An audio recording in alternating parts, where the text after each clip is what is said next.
Hi, my name is Brian LaPayower, and this is LaPayower Report.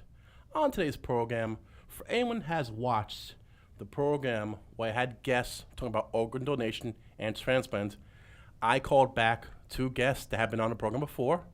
I have here with me Dr. Joy Lim and Moran Venezi. Joy, Moran, thank you for coming back to the program. You're welcome. Thank you. Thank you for having me. Okay. The last time that both of you are on here, we were joined by other guests that also went through an experience of organ donation and transplant. We had on Joanna Lucci. We had Janet Salter Hemmer. We also had Jennifer Lentini. Yes. And of course, the both of you Yes. that's on the Yes. program now. What has happened lately since the program is on, just to make viewers aware, that episode was used as a clip which I put together for the recent Staten Island Community Television Nova Awards. And believe it or not, the 5 minutes out of that episode coincidentally became the winner in the category of health. Thank you. Yeah, Congratulations. See right, congratulations. yes, you can see right here the. Really happy that you did Yes, that. thank you. And everybody on that show, including our your advisor Andrea Weiser, Yes. was also a contribute Yes. to the program as well too. Yes. Thank you, Andrea. Okay. Now, now I think one of the last things, just to recap on the show that both of you were on, Joy, Dr. Joy, can you re-explain to the viewers about the condition that you had? I have interstitial lung disease, which is also called lung fibrosis, pulmonary fibrosis. It's basically caused from autoimmune diseases such as rheumatoid arthritis, lupus, and other autoimmune diseases as well. And what happens is usually your immune system attack your own organ, and in my case, it attacked my lung, and lung becomes scarred. Once lung becomes scarred, it's hard to pass oxygen and carbon dioxide through. So you have like symptoms of shortness of breath, and walking with exertion and everything, and plus sometimes you get, if you do too much chest pain and stuff like that. And at the end stage, you can get pulmonary hypertension, which will be backing up of the fluid from the heart to the lung, and you eventually you will need to get like a double lung transplant. I'm pre-listed I'm not listed, but pre-listed at New York Presbyterian Columbia Hospital since 2 years ago. Okay. Since the last time I've seen you guys on the show, my lung condition has been kind of like, I would say, good and not good, because good is like I already got like 4 times of chemo, kind of like a chemoretoxin infusion, which is given to leukemia patients. I have to go into the oncologist clinic and get an 8-hour infusion. So I did that 4 times already. 2 weeks ago I got it, and my lung function went up from 30, the first time is from 33 to now, the 4th time, 40%. But that means that I'm, stable and I'm getting better. But then again, my oxygen level dropped. When they asked me to do the 6-minute walk, my saturation went down to 84%. So a week ago, they suggested me to use oxygen. So like 3 days ago, they came and set up the oxygen tank at home, and then oxygen for me to carry in. My doctor, Dr. Shah, who's also a pulmonologist for the lung transplant team, she suggested that I should be wearing 2 liters of oxygen every time when I go up the steps. Like my house is townhouse, so I have to go up steps, a lot of steps. So I need to wear oxygen, and plus when I walk like to the mall, like 500 feet or more, then you need to wear oxygen. Okay. So like to walk around. So that's the latest things what happened with my lung. And I also have the picture of how lung fibrosis look like when you have a scarring. I don't know if you guys can see it. Actually, we could like go to the camera number 1, please. Camera 1 guy. As you can see, we can like zoom in, but this is what the this is a picture of your lungs. Am I correct? Not my lung. This is the picture of that I got it from the lung fibrosis website. Okay. That people with lung fibrosis who have Okay. lung fibrosis have like a scarring and hardening of the lung. It's Okay. really nasty looking, but at least people would know what it look like. Okay. It's And really this is like the- it's scarred and hard, and so or my heart, like my lungs is already like right side and left side, both of them are scarred already, and it's going into the middle lobe already. So that's why my fibrosis is like progressing and then scarring more. Okay. And that's why I need oxygen to Gotcha. use. Now you mentioned before that you want an oxygen tank. Usually, when someone's on an oxygen tank, is usually for people with emphysema, but in this case, you need this to get oxygen to your body in order to Yes. breathe. To breathe, because basically when my lung is not working much, then my heart have to work double, and then also your other organ as well. So my pulse is always high, even at the resting, even when I'm sleeping, Yeah. it's 90 something. So in the long run, you can get heart failure. So that's why they told me that it's better to use oxygen to lower the loads of the other organs. So that's why I'm using. Okay. Moran, thanks again. That's why I thank both for coming back. I hope you enjoy our background picture. It feels like we're outdoors. Yeah. The picture is provided by David Von Room, a friend of mine. Hope he likes the picture. Nice Now, scenery. Moran, let's get on to you here. Can you please explain to the viewers again your health condition? I think you had, and it involves the heart. Am I correct? Yes. Where you're not getting enough oxygen to the heart. Yes, I was born with a condition called tetralogy of Fallot, which means I had little or no left ventricle. The ventricle used to pump oxygenated blood throughout the body. Like I said, I was born with that. At 3 months old, I had my first open heart surgery. Then again, at 6 years old, where they modified the Blalock-Taussig shunt, and I was able to live a moderately normal youth and teenage life. Only requirement was to take medication for my heart. In 2005, I was told that I was showing signs of congestive heart failure. In 2009, I was actually diagnosed with severe congestive heart failure. September of 2009, I was admitted into the hospital and told that the only way I would survive is if I had a heart transplant. While I waited for my heart, my liver went because of the edema that I had acquired from my heart being in such poor condition. And the miracle blessing came March 25th, 2010, when I received my heart and liver transplant at the University of Pennsylvania Hospital. And from that point on, it's been great. I've been able to found Hearts in Hand, which is a nonprofit devoted to educating pre-transplant candidates, transplant recipients, and the community at large on all the issues related to and associated with transplant. We also back up, our organ procurement organization's mission in recruiting potential organ donors for emergency situations, because you never know, and you could possibly save a life at some point in time. Okay. Let's get on quick with the what you call the Hearts in Hand, since we have brought up here your accomplishments for the Hearts in Hand, including a 2004. This was during the summer, a fundraiser at Boscov's department store. Which Boscov's was this by any chance? Boscov's in Woodbridge. Bridge. The new one? Yes. Yeah, the picture. I haven't even got a chance to visit that one yet. It's a nice store. It's a nice store. We did a nice fundraiser.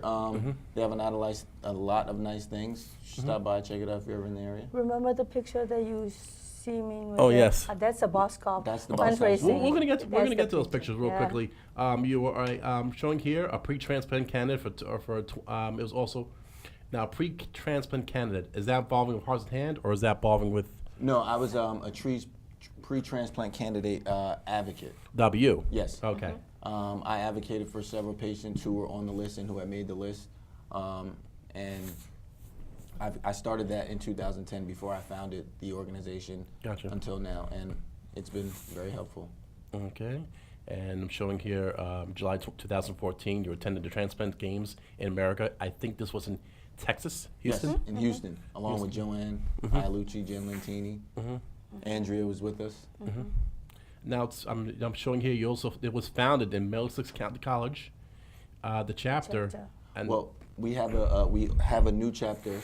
We had a new chapter in 2014. It was our first college chapter at Middlesex County College in New Jersey. That was established in 2014. is that in Rutgers by any chance? It's about 15 minutes away from Rutgers.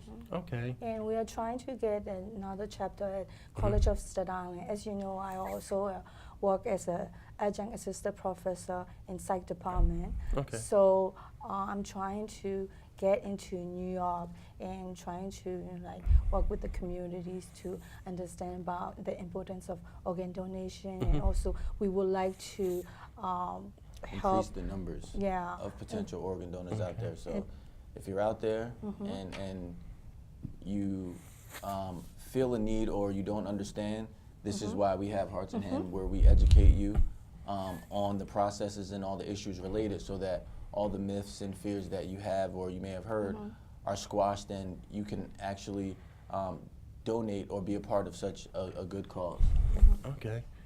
And you also have volunteers at New Jersey Sharing Network? Yes, that's New Jersey's Organ Procurement Organization, and what an OPO is, or Organ Procurement Organization, is really fast. They're the organization responsible for the harvesting of donor organs. They're with the donor 100% of the way. They take the donor family in as their own, and they make sure that you're comfortable and there's someone alongside with you during this trying time in your life.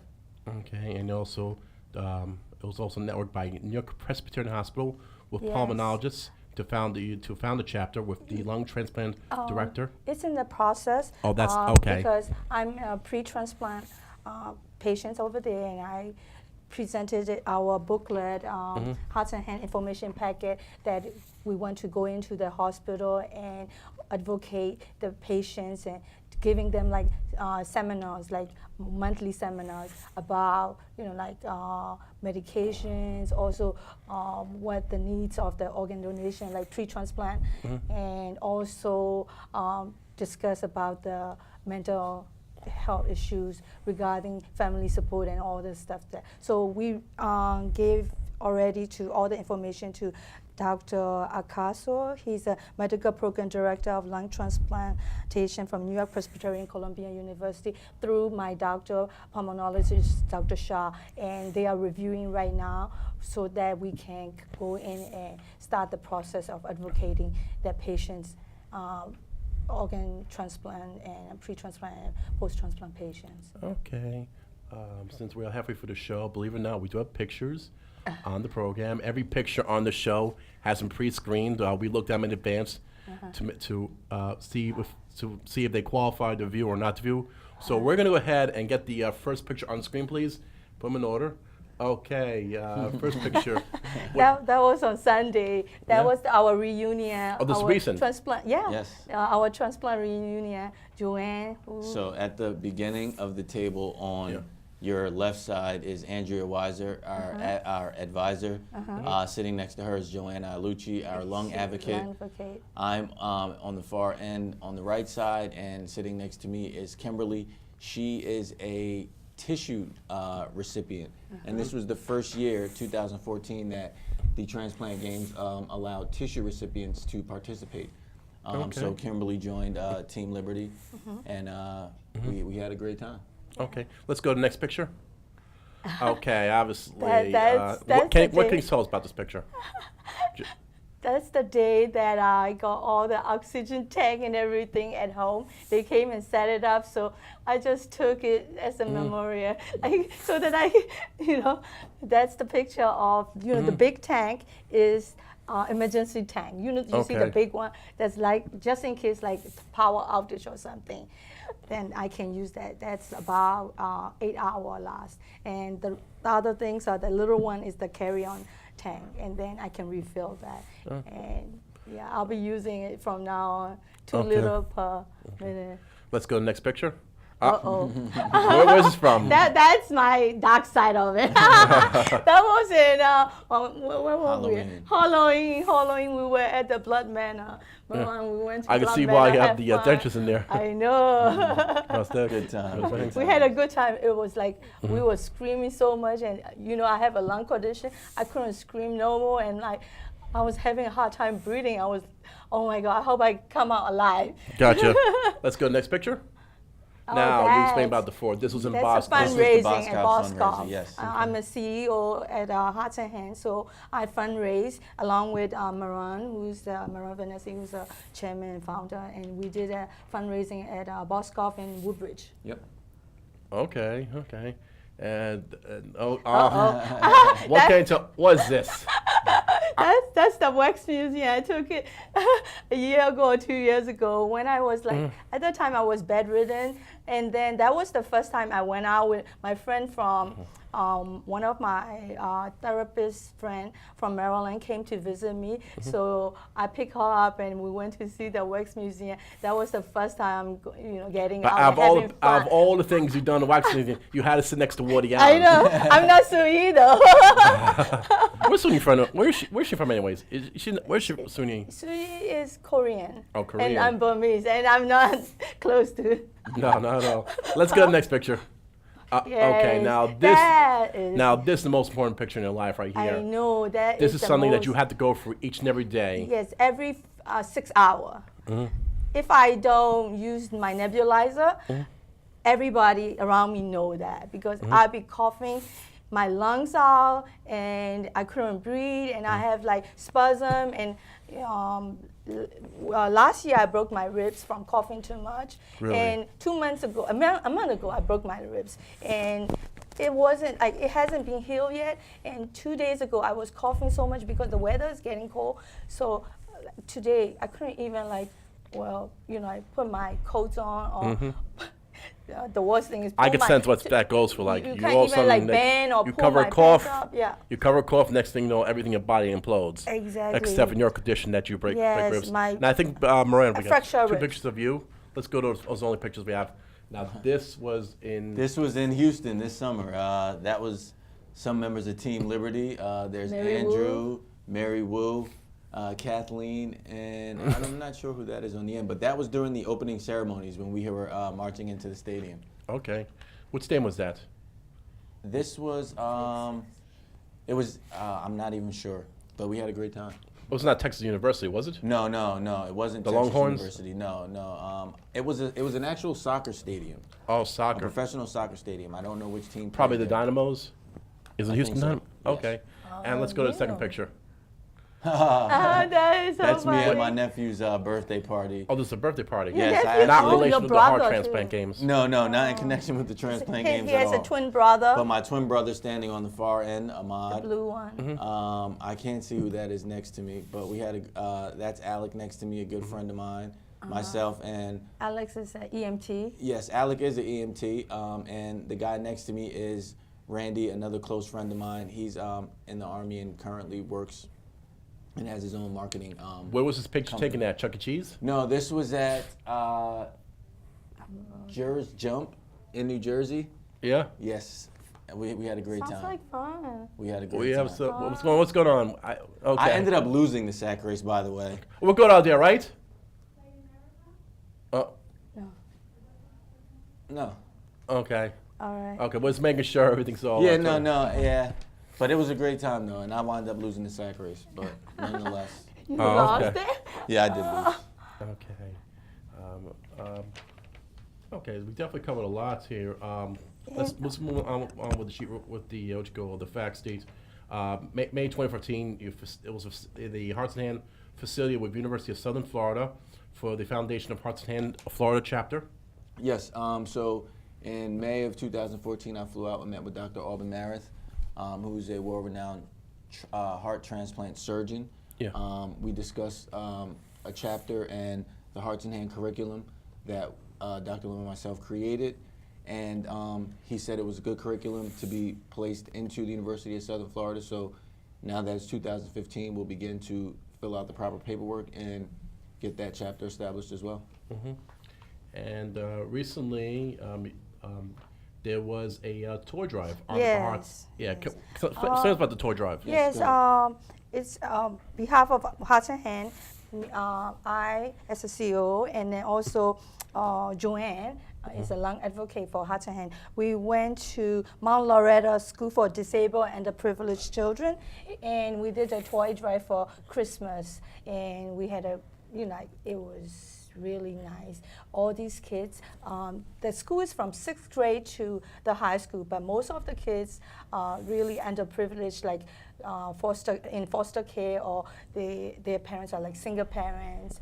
And also some of the kids have disorders like ADHD and different disorders. So it was really nice to see them having so much fun, like getting all the toys and picking out the toys. And we were there with the principal name is Dr. Stella Porto, Porto. She's a really nice principal, and she know all her kids, what they like, and she helped us, pick out the toys for them. And actually they came in, and she would be like, oh, this would be good for this child. She would love this checker, or things that we have. And what I found out is that also these kids really they also care about their siblings as well. When they came in and they pick out the toys, one thing they ask is, oh, I have a 3-year-old sister. Can I have one for them? So, we were like, sure. We have all different age group toys. So we try to give them out. It was really... You love the kids. Yeah. We love it. And it's They're rewarding for us Very to give them out and help them and see their smiling faces, Well, that's a good thing to see and the kids. I want to do this again as well. And we were planning to do it with another one with the New Independence Jersey. High School in Irvington, New Jersey. They also, that's also for children or young adults ages 14 through 21. And those children are also underprivileged and some have been victims of rape and heinous crimes like that. And it's great because they're in a facility that teaches them education, and also it helps with the other issues that are occurring in their lives to make them well-rounded individuals to be placed in society. So the toy drive for both schools was something that we did and we enjoyed doing, and we look forward to doing again with both schools. Yeah, not only for Christmas, we want to do it, people always do it only for Christmas. We want to do it during the year as well, to give out things for kids, Okay. Finally, you advocate for patients with transplants at the Hospital of University in Pennsylvania. Yes. Real quickly, So summarize. that's where I had my heart and liver transplant at the University of Pennsylvania Hospital. Great place. The doctors and the nurses and the staff there are top notch. They're great, and the patients are even more phenomenal. They all have amazing miracle stories, and they're at the point in time in their life where now they just need someone to just answer questions and talk and be there for them and coach them along the way as to what they'll be going through and the best ways to make their transplant a success. And that's what we focus on doing. Like Christmas, we went to UPenn and we gave out like basket, gift and stuff like that to visited the patient. We sat down and talked to them. One patient just had a heart transplant like 2 days ago, and she came out and she was so happy to see us and talk to us. And also, it's all about giving back. Yeah, all about giving back and making someone else feel special and reassuring them that they have people in their corner fighting with them as well. Okay. Tom, Steph, we're running quickly towards the end of the program. I'd definitely like to thank both of you for coming on the program. Thank you for having us again. Thank you. Thanks for returning. Joy, if anyone out there wants to make any contact with you, how can anybody do that? They can contact me through my AOL email account, jlimstatenisland@aol.com. And that's how they can contact me. Okay. And Moran, what about you? You can contact me at moran.venezihnh@gmail.com or 908-420-1628. As for me, I'm more than willing to answer any questions or anything related to transplant and advocacy. And real quick before we go, I just want to say that we also just established Hearts and Hand Radio as a music therapy portion or component to Hearts and Hand. Hearts in Hand